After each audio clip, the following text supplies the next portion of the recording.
Undercover CEO orders a meal at his diner, stops when he hears crying in the kitchen. The clatter of fine cutlery was the soundtrack to Alexander Vance's empire, a symphony of wealth he conducted from a shadowy corner booth. He watched his restaurant, Gusto, from the perfect vantage point. It was his creation, his sanctuary, and tonight, his hunting ground. Disguised in a cheap suit, his face half hidden by the dim lighting, he was just another anonymous diner. Alexander Vance, the 38-year-old CEO of the Vance Hospitality Group, was undercover. He did this quarterly, a ritual of self-flagellation and control. He needed to feel the raw, unvarnished truth of his establishments, to taste the mediocrity before his managers could sugarcoat it. His server, a young woman with tired eyes and a name tag that read Chloe, was efficient but brittle. He ordered the seared scallops and the duck confit, noting the slight tremor in her hand. The restaurant was a jewel box of dark wood and soft light, but Alexander's sharp eyes caught the flaws. Always flaws. He was halfway through his appetizer, mentally composing a scathing email when he heard it. A sound so out of place it was like a crack in the foundation of his perfect world. It was crying, muffled, desperate, a raw sob of pure exhaustion that sliced through the gentle hum of conversation. It was coming from the kitchen. Every other patron seemed oblivious. But to Alexander, the sound was a siren. It was a sound he knew. A sound that lived in the deep, dusty archives of his own memory. He placed his fork down. His food turned to ash in his mouth. "Is everything all right, sir?" Chloe asked, her professional mask back in place. "The scallops are fine," Alexander said, his voice tight. He gestured towards the swinging kitchen doors. Is everything okay back there?" A flicker of panic in Chloe's eyes. "Oh, it's just the steam." "The vents are very loud." He shook his head, dismissing her. The crying had subsided, but the echo remained. This wasn't workplace frustration. This was a profound personal sorrow. It felt familiar. His mind, a fortress devoted to profit margins, was breached. He was 22 again, standing over a hospital bed, holding his mother's cold hand. His own silent, heaving sobs had been the same. A pain that hollowed you out. He couldn't focus. He paid his bill and stood up. He wasn't leaving. He moved past the restrooms towards a corridor marked Staff Only. The sound of the kitchen was louder here, and then he heard it again. The crying. Closer now. It was coming from a small alcove with a half-open door. He peered inside, and the world stopped. Sitting on a rickety office chair, head in her hands, was a woman. Her chef's whites were smudged. Her shoulders shook. A small framed photograph was clutched in her hand. Alexander's breath caught in his throat. It was her, Ilara. 10 years vanished. He saw the art student with paint in her hair and stars in her eyes. Ilara, who loved him for the boy he was, not the billionaire he would become. Ilara, who he'd left on a rain-soaked pavement because his father had told him a wife from old money was a necessary business acquisition, and a bohemian artist was a liability. He had chosen the empire. He had let her go, and now she was here, crying in the kitchen of one of his restaurants, his sous chef. He must have made a sound because her head snapped up. Her eyes, the same devastating sea green, were red-rimmed. For a second, he thought she recognized him, but her gaze was blurred by pain. "I'm sorry," she choked out, wiping her face, shoving the photograph into a drawer. The onions. They're brutal today. Can I help you?" "This is a staff area," her voice. It was the same, a little rougher, but it was the melody that had haunted him for a decade. I was looking for the restroom," he stammered. She nodded, not really seeing him. "Down the hall to the left." He stood there, frozen.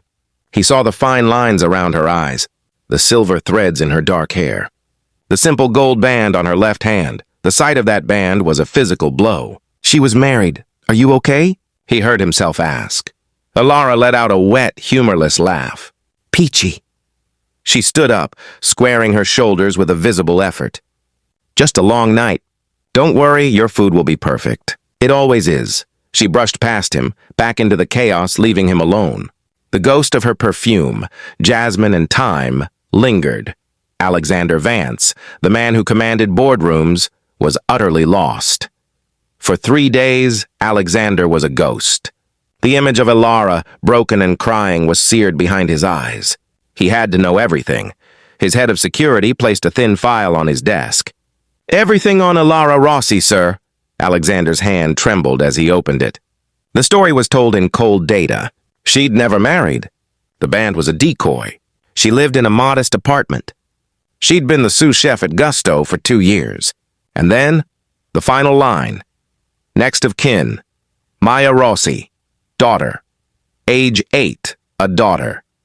The timeline was merciless. 8 years old. If she was his, then Ilara had been pregnant when he left. He had abandoned them both. The revelation was an avalanche.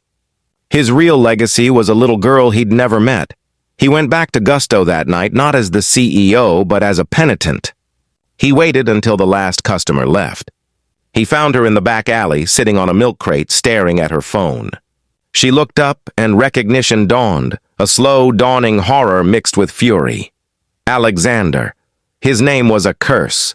Ilara. He stopped a few feet away. I was here the other night. I heard you. She stood rigid. So the great Alexander Vance slumming it? Here to fire me? No. God, no. He took a step forward. She flinched back.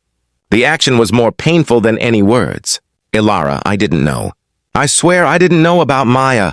The color drained from her face. You've been investigating me? You have to own everything, even the messes you leave behind. Is she mine? The question was a whisper. Ilara's laugh was sharp. What do you care? Your father made it very clear what kind of future you needed. A struggling artist and a bastard child didn't fit the blueprint? My father? He came to see me. A week after you ended it. He told me it would be unwise to contact you. He offered me money. I threw it in his face. Then I found out I was pregnant. Alexander felt the world tilt. His father, who had died leaving him the empire, had known. He had stolen Alexander's family. I would have left it all, Alexander said, the truth resonating in his bones. If I had known, I would have walked away from everything for you. For her. Don't, she spat, tears finally spilling over. Don't you dare rewrite history. You chose the stock portfolio over the heart. You chose this. She gestured at the restaurant's back door. And I chose to keep my daughter safe and fed. We don't need your guilt. I want to see her, he pleaded. I want to know my daughter. She doesn't know you exist, Ilara cried. What am I supposed to tell her? That the man who owns this restaurant is her father? That he's a billionaire who didn't want her for 8 years? The truth of her words was a physical blow. Let me make it right, he begged, his own tears falling. Please. I have spent 10 years in a gilded cage, and I didn't even know I was starving until I saw your face. He reached for her, his fingers brushing her arm. For a second, he felt her tremble, but then her phone lit up. The screen wasn't just cracked. It displayed a photo, a little girl with his dark eyes and Ilara's smile, beaming from a hospital bed. She was pale, bald, with an IV taped to her small arm. Alexander's blood ran cold. The crying, the exhaustion, the desperation, it all snapped into a horrifying final focus. Ilara, he breathed, his voice cracking. What's wrong with Maya? Ilara looked at him, all the fight draining out, leaving only a bottomless, weary grief. The twist wasn't his reappearance. It was the reason for it. Leukemia, she whispered. The word a death knell in the quiet alley. That's why I was crying. We just found out it's back. The treatment. It's more aggressive this time. The insurance from this job. It's not enough. I was crying because I don't know how I'm going to save our daughter. The world went silent. Alexander Vance stood in a dirty alley, the full weight of his abandoned legacy crashing down. He hadn't just lost 10 years. He was on the verge of losing it all forever. The heartbreaking sound that led him here wasn't a memory. It was a countdown, and he had just run out of time.